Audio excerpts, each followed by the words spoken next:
प्रश्न द्विघात समीकरण 2x का वर्ग माइनस 6x प्लस 3 बराबर 0 के मूलों की प्रकृति ज्ञात कीजिए। यदि मूलों का अस्तित्व हो तो उन्हें ज्ञात कीजिए। इस प्रश्न में हमें ये जो द्विघात समीकरण दिया है इसके मूलों की प्रकृति ज्ञात करना है। अगर मूलों का अस्तित्व है तो उन मूलों को भी ज्ञात करना है। इस प्रश्न को हल करने के लिए हम लिखेंगे हल दिया है और उसके बाद में ये जो द्विघात समीकरण दिया है इसको हम यहाँ पर लिख लेंगे और इसको समीकरण नंबर 1 नाम दे देंगे। इस द्विघात समीकरण के हमें मूलों की प्रकृति ज्ञात करना है और मूलों की प्रकृति ज्ञात करने के लिए हमें विविक्त कर ज्ञात करना होगा और विविक्त कर ज्ञात करने के लिए हमें इस द्विघात समीकरण से a, b और c के मान निकालने होंगे और इसके लिए हम इस द्विघात समीकरण की मानक द्विघात समीकरण से तुलना करेंगे और इसके लिए हम लिखेंगे समीकरण 1 की द्विघात समीकरण ax का वर्ग प्लस bx प्लस c बराबर 0 से तुलना करने पर। अब ये मानक द्विघात समीकरण की तुलना हम इससे कर रहे हैं, ठीक है। तो देखो x के वर्ग के साथ में यहाँ पर क्या है a और यहाँ x वर्ग के साथ में क्या है 2, तो a का मान यहाँ पर कितना आ जाएगा 2। यहाँ पर x के साथ में क्या है b, यहाँ पर x के साथ में क्या है -6, तो b का मान हो जाएगा -6। यहाँ पर बराबर के जस्ट पहले क्या है c और यहाँ पर क्या है 3, तो c का मान हो जाएगा 3। इस प्रकार हमने ABC का मान निकाल लिया है। अब इन मानों को हम विविक्त कर के सूत्र में रखेंगे। तो हम लिखेंगे अब विविक्त कर D बराबर B का वर्ग माइनस 4AC। यहाँ पर हमने विविक्त कर का सूत्र लिख लिया है। अब हम ABC का मान रखेंगे। अब हम ये बराबर का चिन्ह यहाँ पर लगा लेते हैं, ठीक है। b की जगह पर b का मान -6 रखेंगे। b का वर्ग है तो -6 का भी वर्ग होगा। फिर ये माइनस और ये 4, a और c चिपके हुए साथ में मतलब गुणा में है तो a और c का मान गुणा में रखा जाएगा। a का मान 2 आएगा, ठीक है, रख दिया हमने। गुणित c का मान कितना है 3, ये भी हमने रख दिया। अब बराबर का चिन्ह लगाएंगे। माइनस का वर्ग प्लस होता है, 6 का वर्ग 36 होता है। इसका मतलब -6 का वर्ग कितना हो जाएगा प्लस का 36। फिर ये माइनस का चिन्ह लगाएंगे। अब हम गुणा करेंगे। 4 का गुणा 2 के साथ में करो, 4 दूनो 8, 8 का गुणा 3 के साथ में करो, कितना हो जाएगा 24 हो जाएगा, ठीक है। 8 3 24। अब 36 में से हम 24 घटाएंगे तो कितना आ जाएगा ये आ जाएगा 12, ठीक है। इस प्रकार विविक्त कर D का मान कितना आ गया 12। ये जो 12 है ये 0 से बड़ा है, ठीक है। मतलब D विविक्त कर का मान 0 से बड़ा है। जब विविक्त कर का मान 0 से बड़ा होता है तो द्विघात समीकरण के मूल वास्तविक और भिन्न भिन्न होते हैं।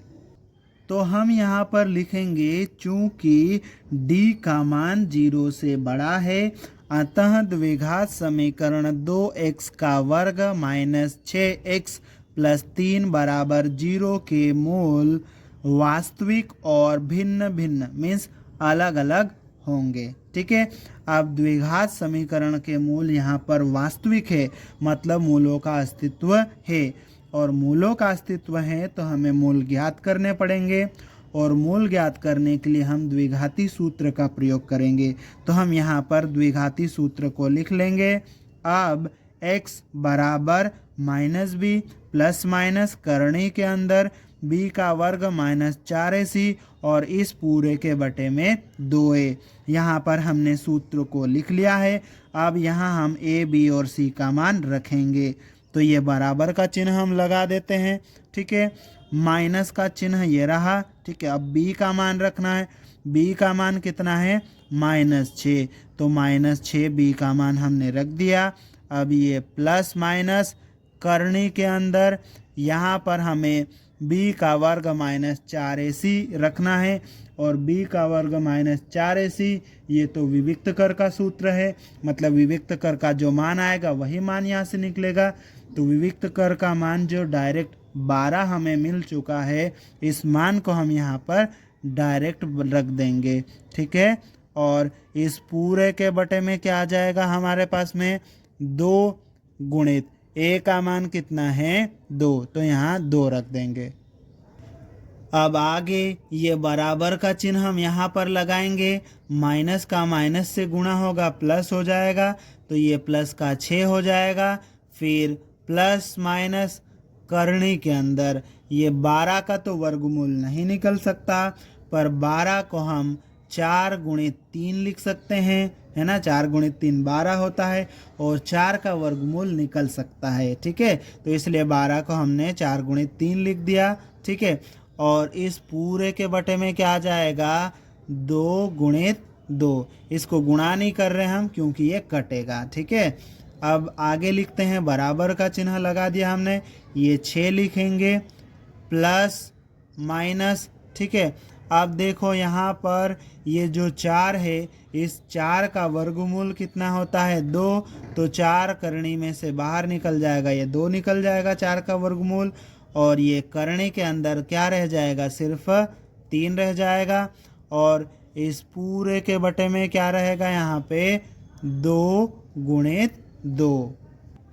इस प्रकार से हमारे पास में x बराबर 6 प्लस माइनस 2 करने 3 बटे 2 करने 3 आ गया। इसको देखो ज़रा, थोड़ा सा हम इसको और सोल्व कर सकते हैं, ठीक है। तो ये बराबर का चिन्ह लगा दो, यहाँ ऊपर से हम क्या कॉमन ले सकते हैं 2 कॉमन ले सकते हैं, ठीक है। तो 2 कॉमन आएगा यहाँ से, ठीक है। 2 कॉमन आएगा तो क्या बचेगा अंदर, देखना यहाँ पर ये जो 6 है ना, ये 2 गुणित 3 है, 2 कॉमन चलेगा तो 3 बचेगा, प्लस माइनस यहाँ से 2 कॉमन चले गया तो करनी 3 बचेगा, ठीक है। और इस पूरे के बटे में क्या हमारे पास में 2 गुणित 2, ठीक है। इस 2 से इस 2 को काट दो, ठीक है। तो हमारे पास में x बराबर क्या आ जाएगा, ये 3 प्लस माइनस करनी 3, और इस पूरे के बटे में 2 आ जाएगा, ठीक है। अब यहाँ पर प्लस और माइनस दोनों चिन्ह हैं, तो हम क्या करेंगे, एक बार प्लस चिन्ह लेकर इधर सोल्व करेंगे और दूसरी साइड माइनस चिन्ह लेकर इधर सोल्व करेंगे। तो यहाँ पर हम एक तरफ लिखेंगे धनात्मक या प्लस चिन्ह लेने पर, ठीक है। और उसके बाद में यहाँ पर प्लस और माइनस दोनों में से एक चिन्ह प्लस ले लेंगे, ठीक है। तो ये आ जाएगा x बराबर 3 प्लस करनी 3 पूरे के बटे में 2। ये आगे सोल्व नहीं होगा, ठीक है। तो ये x का इतना ही मान यहाँ पर आ जाएगा, ठीक है। फिर दूसरी तरफ हम लिखेंगे ऋणात्मक या माइनस चिन्ह लेने पर, तो यहाँ पर हम प्लस और माइनस की जगह पर अब माइनस लेंगे, ठीक है। तो यहाँ पर ये आ जाएगा x बराबर 3 माइनस करनी 3 पूरे के बटे में 2। अब ये भी आगे सोल्व नहीं होगा तो x का भी यही मान हो जाएगा, ठीक है। तो इस प्रकार से हमें इस द्विघात समीकरण के 2 मूल x बराबर 3 प्लस करनी 3 बटे 2 और x बराबर 3 माइनस करनी 3 बटे 2 ये मिल गए, ठीक है। अतः द्विघात समीकरण 2x का वर्ग माइनस 6x प्लस 3 बराबर 0 के मूल 3 प्लस करनी 3 बटे 2 और 3 माइनस करनी 3 बटे 2 होंगे, और यही हमारा उत्तर है।